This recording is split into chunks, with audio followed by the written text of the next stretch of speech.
Olá, povo de Deus, sexta-feira, 25 de agosto de 2023, 20ª semana do Tempo Comum. A nossa reflexão de hoje é a partir do livro de Ruth, capítulo 1, versículo 1, depois versículo de 3 a 6, 14b a 16 e 22. E Mateus 22, 34 a 40.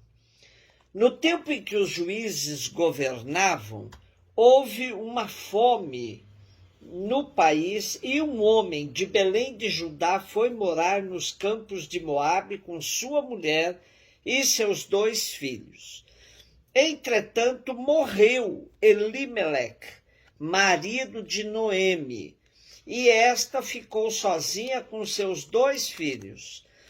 Eles casaram-se com mulheres moabitas, uma das quais se chamava Orfa e a outra Rute. E ali permaneceram uns 10 anos. Depois morreram também os 2, Maalon e Quelion. E a mulher ficou só, sem os 2 filhos e sem o marido. Então ela se dispôs a voltar do campo de Moabe para sua pátria com as 2 noras, porque tinha ouvido dizer que o Senhor havia olhado para o seu povo e lhe tinha dado alimentos. Orfa beijou sua sogra e partiu. Ruth, porém, ficou com Noemi. Esta disse-lhe: olha, tua cunhada voltou para o seu povo e para os seus deuses. Vai com ela. Mas Ruth respondeu: não insistas comigo para que te deixe e me afaste de ti, porque para onde fores, irei contigo. Onde pousares, lá pousarei eu também. Teu povo será meu povo e o teu Deus será o meu Deus. Assim Noemi voltou dos campos de Moabe, acompanhada de sua nora Ruth, a moabita. Regressaram a Belém quando começava a colheita de cevada.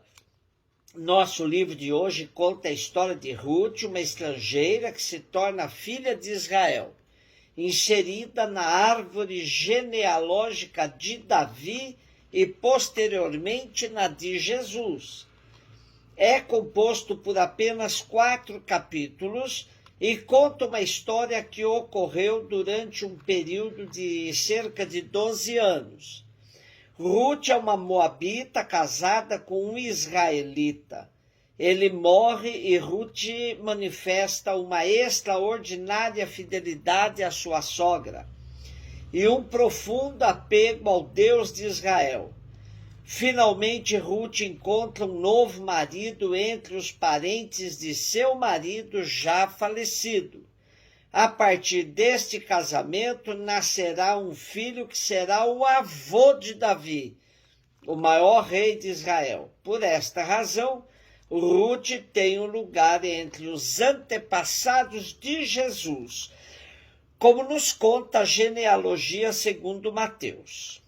A datação deste livro é objeto de ampla discussão dentro da exegese. A maior parte dos estudiosos o colocam nos tempos descritos no livro dos Juízes e dos infortúnios de um povo que se afasta de Deus. Porém, como o livro não tem data e nem assinatura, apesar de começar dizendo aconteceu no tempo dos juízes, não significa que o livro foi escrito no tempo dos juízes. O tempo dos juízes começa com a morte de Moisés e vai até Samuel. Vários biblistas, estudando bem o livro, chegaram à aproximação de que o livro de Ruth foi escrito em torno do ano 450 a.C., uns 100 anos depois do fim do cativeiro, tempo de Esdras e Neemias. Nesse tempo se desenvolvia muito forte entre os judeus a xenofobia. Neste contexto, o livro de Ruth mostra a bênção dada a uma estrangeira que se converte ao Deus de Israel e assim torna-se parte do povo escolhido. De fato, Ruth é moabita. Veio do paganismo e da idolatria praticada em sua terra natal. Esposa de um imigrante israelita, viúva, exilada, pobre, não hebreia, entre o povo de Deus, situação que poderia tê-la marginalizado. A história, ao contrário, acontece em um clima de doçura, esperança, coragem serena, solidariedade, afeto profundo e duradouro. Uma boa chave de leitura do livro de Ruth também está no significado dos nomes escolhidos para os seus personagens. Elimeleque, nome do marido, meu Deus é rei, o Senhor é rei. Noemi, nome da esposa, graça ou graciosa. Mara, outro nome da esposa, amargura ou amargosa. Maalon, nome do primeiro filho, enfermidade. Quelion, nome do segundo filho, fragilidade. Orfa, nome da primeira nora, costas. Ruth, nome da segunda nora, amiga ou saciada. Boaz, nome do parente próximo, pela força. E Obed, nome do filho que nasce, servo. Mateus 22, 34 a 40. Os fariseus ouviram dizer que Jesus tinha feito calar os saduceus. Então eles se reuniram em grupo, e um deles perguntou a Jesus para experimentá-lo: Mestre, qual é o maior mandamento da lei? Jesus respondeu: Amarás o Senhor teu Deus de todo o teu coração, de toda a tua alma e de todo o teu entendimento. Esse é o maior e o primeiro mandamento. O segundo é semelhante a esse: amarás ao teu próximo como a ti mesmo. Toda a lei e os profetas dependem desses dois mandamentos. Os mais diversos embates de Jesus com os líderes religiosos de seu tempo nos mostram que Jesus e sua proposta de reino os incomodava sobremaneira. Jesus já tinha enfrentado a questão sobre o tributo a César e sobre a ressurreição dos mortos, postas pelos saduceus ricos e poderosos. Agora entram em cena os fariseus doutos e observantes. Prestemos atenção que Mateus diz que a pergunta posta pelos fariseus tinha como objetivo experimentar Jesus. Tratava-se mesmo de uma provocação. Por outro lado, é verdade que essa questão sobre o maior mandamento da lei era uma questão disputada por vários grupos religiosos da época.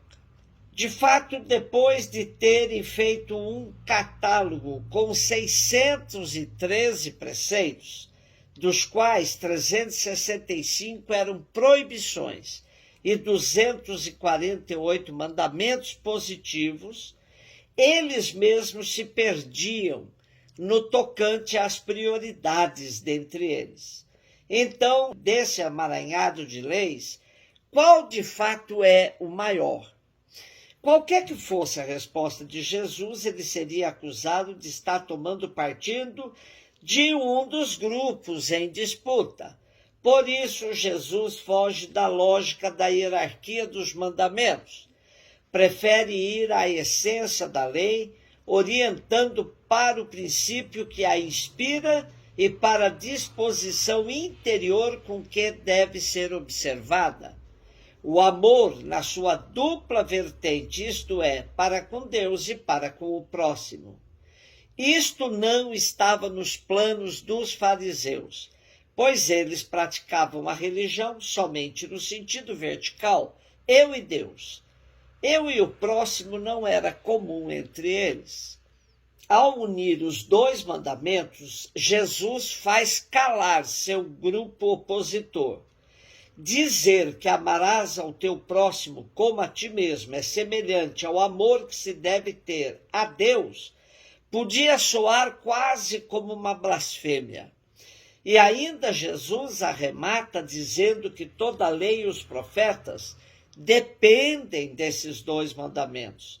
Era a tampa do caixão naquele diálogo mal intencionado dos fariseus. E isso é profundamente atual, pois convivemos com muitas espiritualidades individualistas que afirmam Deus acima de tudo e de todos, mas o outro, os irmãos e irmãs, não são levados em conta. Um beijo no seu coração.